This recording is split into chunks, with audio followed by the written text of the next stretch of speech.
Thursday, February 19th, 2026. AGNDD Intelli Report topic. Sophie Kinsella, Confessions of a Shopaholic Author, dies at 55. Please pardon any visual and informational inaccuracies in this partially AI-generated article-based video. Sophie Kinsella, Confessions of a Shopaholic Author, dies at 55. Writing under a pseudonym, Madeline Wickham cultivated an international following for her series centered on a young woman addicted to shopping. By Sopan Deb, The New York Times, December 10, 2025. Madeline Wickham, the British author who wrote the Confessions of a Shopaholic novel series under the pen name Sophie Kinsella, becoming an international sensation, died on Wednesday at her home in Dorset, England. She was 55. Her family announced her death in a post on her Instagram page. Miss Wickham had been diagnosed with a glioblastoma, a form of brain cancer, in 2022. She announced the diagnosis in a social media post in April 2024. Miss Wickham became a force in commercial fiction upon the release of The Secret Dream World of a Shopaholic, released as Confessions of a Shopaholic in the United States in 2000. The book introduced audiences to the series' heroine, Rebecca Bloomwood, a financial journalist with an uncontrollable and comedic weakness for retail consumption. The idea for the first Shopaholic novel came in 1999, when Miss Wickham was stunned by a credit card bill she received in the mail. "My first thought was, I don't remember buying this or that, therefore I must have been defrauded," she told the Times Colonist, a news outlet in British Columbia, in 2007. "I suddenly saw the potential of shopping as a story to write about." She adopted the pen name Sophie Kinsella, a combination of her middle name and her mother's maiden name, for what she believed would be a one-off project. "I thought, if it's a complete flop, then it will have nothing whatsoever to do with me," she told the Toronto Star in 2014. Far from flopping, the works under her pen name came to define Miss Wickham's career. She wrote 9 Shopaholic novels, which sold tens of millions of copies and were translated into dozens of languages. The first 2 novels in the series were adapted into Confessions of a Shopaholic, a 2009 film starring Isla Fisher. A 2003 book penned under the Sophie Kinsella moniker, Can You Keep a Secret?, was turned into a 2019 feature film of the same name, starring Alexandra Daddario. "My first aim is to make people laugh," Miss Wickham told the Boston Herald in 2004. "People always come up to me with a huge beam on their face. They feel like they know me and that they're my best friend. And I feel like I know them too. It's like we share a common friend, my characters." The Shopaholic books were more than just breezy reads. They examined contemporary consumerism through the lives of young women. In early depictions, Rebecca Bloomwood is carefree with her finances, able to obtain easy credit to feed her lifestyle. In 2011's Mini Shopaholic, she must deal with the Great Recession and throw a party for her husband Luke on a budget. "When I was younger, the books that were out there for women in the fun read category had all these heroines in shoulder pads at the helm of major corporations jetting around the world," Miss Wickham said in her 2014 interview with the Toronto Star. "I just couldn't write about boardrooms in Acapulco. I had to be more real about life and write about a young woman in a flat in Fulham, London with an overdraft." Miss Wickham's last work, a novel titled What Does It Feel Like that mirrors her own experiences with brain cancer, was published in October 2024. The protagonist, Eve, a novelist and mother of 5 children, wakes up in a hospital after having a brain tumor removed and tries to rediscover what matters in her life. "The title guided me," she told the New York Times in an interview shortly before the book published. "The irony is that I've had this incredibly fortunate life. I've had an ability to write, and I've been able to have children, and I met the love of my life at college, and it's all fallen into place so brilliantly until, boom, the hammer blow of fate. I could see that would be the narrative."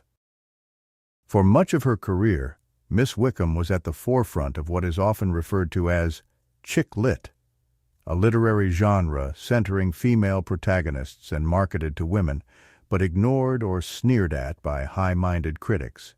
At times, Miss Wickham embraced the label. "It's kind of an easy way to explain what the books are about," she said to the Ottawa Citizen in 2003. "People understand what you mean.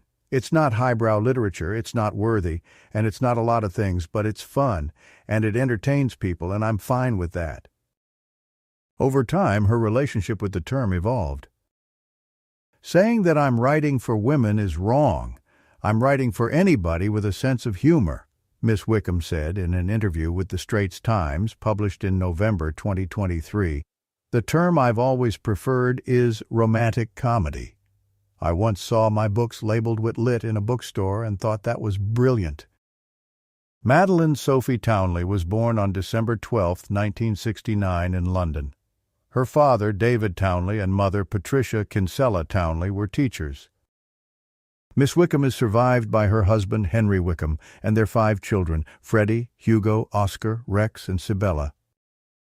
Like the protagonist of her Shopaholic novels, she was once a financial journalist. After graduating from the University of Oxford, where she studied philosophy, politics, economics, and briefly music, she wrote for a trade magazine about pensions. In her free time, she began her career as a novelist. Her early writing was slightly darker than what she would come to be known for, and mostly featured characters in their 30s and 40s. Miss Wickham's literary debut, The Tennis Party, in 1995, was published under her own name. It was released in the United States under the title 40 Love. Several other novels would follow in the 1990s, including A Desirable Residence, Swimming Pool Sunday, and The Gatecrasher. All told, Miss Wickham wrote 7 novels under her own name, the last titled Sleeping Arrangements, 2001. For the rest of her life, she embraced the Sophie Kinsella pseudonym, which she said walled off her private life from her professional one. In 2015, she wrote her first young adult book, Finding Audrey. In the fall of 2023, she published The Burnout, a romantic comedy about 2 exhausted office workers who meet at a British resort. In the social media post announcing her cancer diagnosis, Miss Wickham said that the response to the book had really buoyed me up during a difficult time.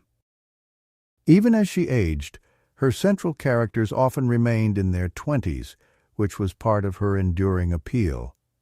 As Miss Wickham told the Manchester Evening News in 2019, "It's how you feel inside that matters, and I still feel about 27. Sopan Deb is a Times reporter covering breaking news and culture.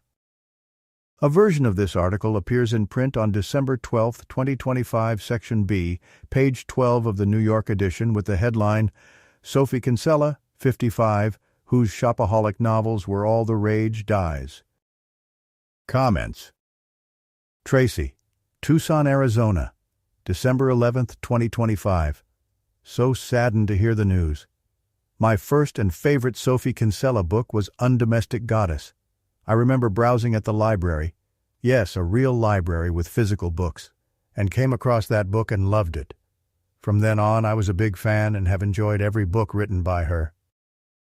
Nicole, Los Angeles, December 11th, 2025. Swept away by this terrible news. Confessions of a Shopaholic and the subsequent film adaptation brought levity and compassion for 20-something me suffocating under the relentless temptation of consumerism. Miss Kinsella's words and life will live on and on. Rest with the angels. Miss, you were the absolute best. Avery D. Day, Camden, December 10th, 2025. I was forced to listen to her audiobooks with my wife on long drives to visit relatives. I am no chick lit fan, but I must admit to a lot of hard laughter from some of the bizarre situations her protagonists get themselves into. K. Seattle, December 10th, 2025. Her books are actually funny, while also expressing great compassion for the challenges of being human, truly treasures. I'm so sorry for her family. Sirius, The Heavens, December 10th, 2025. I read Sophie Kinsella in the 2000s when I was trying to write rom-com. I had a high-pressure job and enjoyed reading her light-hearted books on my commute. They were all funny, but my favorites were Can You Keep a Secret and The Undomestic Goddess. I appreciated her wit and often found myself suppressing my laughter on the train. Gone too soon. Rest with the angels, Sophie. Maggie, Manhattan, December 10th, 2025. I loved the first Shopaholic book and am truly saddened by her death. None of us know long we have to live. Just today, my boss tried to talk me out of taking early retirement, trying to scare me that I would have to pay through the nose for health insurance.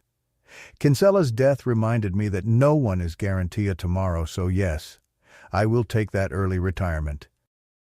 Steve, Nevada, December 10th, 2025. Glioblastoma, the only cancer that is an automatic death sentence. Poor Sophie. Theb, home, December 10th, 2025. So sad. I've read and reread again all her books. They were entertaining and clever, and though you knew that the main plot would eventually resolve, there were twists and subplots that kept things fresh and kept me turning the pages.